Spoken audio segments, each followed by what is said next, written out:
Le streaming, bénédiction ou malédiction pour les théâtres. Opéra chez soi, théâtre et canapé. En temps de coronavirus, les théâtres ont donné un accès sans précédent à leur production grâce au streaming, tout en espérant que ça ne soit qu'une parenthèse. Mais celle-ci risque d'être longue. Les salles en France et ailleurs en Europe commencent à voir la lumière au bout du tunnel, avec des dates de réouverture, mais font face au grand défi de faire venir les spectateurs tout en respectant la distanciation sociale. Confortablement assis dans son salon, le public a été inondé pendant des mois par des captations d'opéra, de ballets, de concerts et de pièces de théâtre, la plupart du temps gracieusement. Voudra-t-il revenir dans une salle à jauge réduite, rejoindre des files d'attente interminables, porter un masque, se passer d'entracte, lire aussi 27 spectacles en captation à voir sur Ovio la semaine dernière? La Philharmonie de Paris a montré à quoi peut ressembler un concert à moyen terme, à huis clos puis streamé. Au total, 320 000 vues, un chiffre exceptionnel pour un concert classique sur Internet, selon l'institution. Si les captations ne sont pas chose nouvelle, c'est leur nombre et leur accessibilité en 2 mois qui sont inédits. Plus de 2,5 millions d'internautes ont visionné 10 productions de l'Opéra de Paris. La Comédie Française a mis en ligne plus 80 spectacles, dont des archives rarissimes, comme Ondine de Giraudoux, 1974, avec une très jeune Isabelle Adjani. La pièce est toujours visible sur Madelan, le site de SVOD de l'INA, moyennant abonnement. Le théâtre de l'Odéon a diffusé une série de pièces, dont récemment Le Roi Lear de Shakespeare, avec dans le rôle-titre Michel Piccoli, décédé récemment. Comme premier constat, le streaming a été un succès. Rien que pour l'École des femmes, mise en scène en 2018, un quart des vues venaient de l'étranger. On a même eu droit à une critique du Guardian, déclare à l'AF Stéphane Braunschwey, directeur de l'Odéon. Depuis, on a sous-titré aussi Tartuffe et le Misanthrope. En voyant l'intérêt de l'étranger, on s'est dit qu'il fallait développer l'offre. Plus d'infos sur la page théâtre et canapé du théâtre de l'Odéon. Il y a des millions de gens qui nous regardent, selon Valérie Gergiev, célèbre chef d'orchestre et directeur général du théâtre Mariinsky de Saint-Pétersbourg. Au lieu de 2000 spectateurs pour un concert, nous avons eu des centaines de milliers de téléspectateurs, a-t-il dit lors d'une conférence en ligne organisée par le festival annuel Les Saisons Russes. L'English National Ballet, ENB, a vu le nombre de ses followers sur Facebook et YouTube bondir de 70 000. Sa directrice Tamara Rojo veut croire que ceux qui n'avaient pas le courage d'aller au théâtre ont vu peut-être leur premier ballet en ligne et qu'un nouveau public émergera à la réouverture des salles. Le prestigieux Metropolitan Opera de New York, rapidement écrasé par un déficit de 60 millions d'euros et qui a remercié nombre de ses employés, a été l'un des rares théâtres pour qui le streaming a été une source de recettes. Il a attiré 19 000 nouveaux donateurs, et le nombre des abonnés de son système VO est passé de 15 000 avant la pandémie à 33 000. Malgré ce tsunami digital, on veut croire à un retour du public. Il y aura des gens qui auront peur dans un premier temps, affirme Michel Franck, directeur général des théâtres des Champs-Élysées. Mais je ne pense pas qu'ils déserteront les salles au profit de leurs écrans, car rien ne remplace le spectacle vivant. Voir un opéra sur votre télévision n'a rien à voir avec le fait de partager les émotions avec une salle. La valeur du livre est devenue plus grande avec cette crise, renchérit Manuel Bru, critique musicale au quotidien allemand Die Welt. Aller au théâtre est l'un des derniers rituels de l'être humain. Pour Peter Gelb, directeur du MEI et précurseur des captations d'opéra au cinéma, si les gens ne reviennent pas au théâtre, le spectacle vivant ne survivra pas. L'écran est une expérience à dimension unique.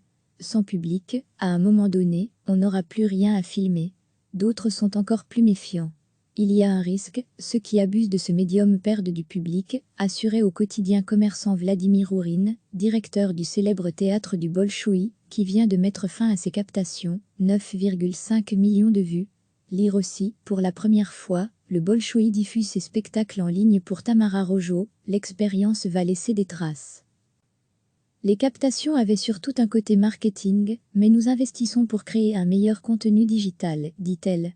Dans l'avenir, un spectacle peut avoir 2 vies, une au théâtre et une autre numérique très différente.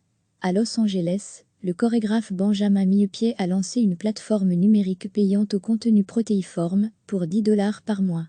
Faire payer ou pas, les théâtres européens subventionnés s'y refusent pour la plupart, contrairement aux théâtres américains. Selon Vincent Agrèche, producteur et critique pour Diapason, les théâtres maintiennent la gratuité par peur de perdre le lien avec le public. Or cet open bar de retransmission gratuite a fait grincer les dents chez des artistes qui cèdent leurs droits gracieusement, ou reçoivent des sommes symboliques. D'après lui, ce modèle risque de générer de mauvaises pratiques, car la gratuité a un côté dévalorisant pour le travail artistique. Certains risquent de perdre le réflexe d'aller au théâtre, d'autres auront au contraire une boulimie de spectacle, selon Vincent Agrèche. Les deux vont coexister. Qui va l'emporter? C'est encore difficile à dire.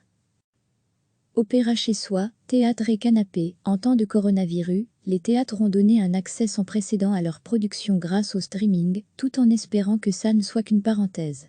Mais celle-ci risque d'être longue. Les salles en France et ailleurs en Europe commencent à voir la lumière au bout du tunnel, avec des dates de réouverture, mais font face au grand défi de faire venir les spectateurs tout en respectant la distanciation sociale. Confortablement assis dans son salon, le public a été inondé pendant des mois par des captations d'opéra, de ballets, de concerts et de pièces de théâtre, la plupart du temps gracieusement.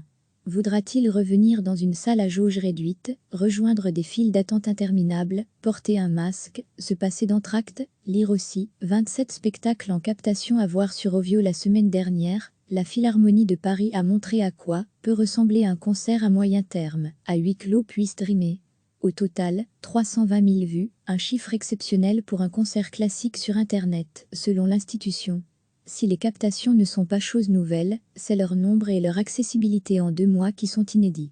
Plus de 2,5 millions d'internautes ont visionné 10 productions de l'Opéra de Paris. La Comédie Française a mis en ligne plus 80 spectacles, dont des archives rarissimes, comme Ondine de Giraudoux, 1974, avec une très jeune Isabelle Adjani. La pièce est toujours visible sur Madelan, le site de SVOD de l'INA, moyennant abonnement. Le théâtre de l'Odéon a diffusé une série de pièces, dont récemment Le Roi Lear de Shakespeare, avec dans le rôle-titre Michel Piccoli, décédé récemment. Comme premier constat, le streaming a été un succès. Rien que pour l'École des femmes, mise en scène en 2018, un quart des vues venaient de l'étranger. On a même eu droit à une critique du Guardian, déclare à la Stéphane Braunschwey, directeur de l'Odéon. Depuis, on a sous-titré aussi Tartuffe et le Misanthrope. En voyant l'intérêt de l'étranger, on s'est dit qu'il fallait développer l'offre. Plus d'infos sur la page théâtre et canapé du théâtre de l'Odéon. Il y a des millions de gens qui nous regardent, selon Valérie Gergiev, célèbre chef d'orchestre et directeur général du théâtre Mariinsky de Saint-Pétersbourg. Au lieu de 2000 spectateurs pour un concert, nous avons eu des centaines de milliers de téléspectateurs, a-t-il dit lors d'une conférence en ligne organisée par le festival annuel Les Saisons Russes. L'English National Ballet, ENB, a vu le nombre de ses followers sur Facebook et YouTube bondir de 70 000. Sa directrice Tamara Rojo veut croire que ceux qui n'avaient pas le courage d'aller au théâtre ont vu peut-être leur premier ballet en ligne et qu'un nouveau public émergera à la réouverture des salles. Le prestigieux Metropolitan Opera de New York, rapidement écrasé par un déficit de 60 millions d'euros et qui a remercié nombre de ses employés, a été l'un des rares théâtres pour qui le streaming a été une source de recettes. Il a attiré 19 000 nouveaux donateurs, et le nombre des abonnés de son système VO est passé de 15 000 avant la pandémie à 33 000. Malgré ce tsunami digital, on veut croire à un retour du public. Il y aura des gens qui auront peur dans un premier temps, affirme Michel Franck, directeur général des théâtres des Champs-Élysées. Mais je ne pense pas qu'ils déserteront les salles au profit de leurs écrans, car rien ne remplace le spectacle vivant. Voir un opéra sur votre télévision n'a rien à voir avec le fait de partager les émotions avec une salle. La valeur du livre est devenue plus grande avec cette crise, renchérit Manuel Bru, critique musicale au quotidien allemand Die Welt. Aller au théâtre est l'un des derniers rituels de l'être humain. Pour Peter Gelb, directeur du MEI et précurseur des captations d'opéra au cinéma, si les gens ne reviennent pas au théâtre, le spectacle vivant ne survivra pas. L'écran est une expérience à dimension unique. Sans public, à un moment donné, on n'aura plus rien à filmer. D'autres sont encore plus méfiants. Il y a un risque. Cliquez sur s'abonner pour recevoir les dernières nouvelles.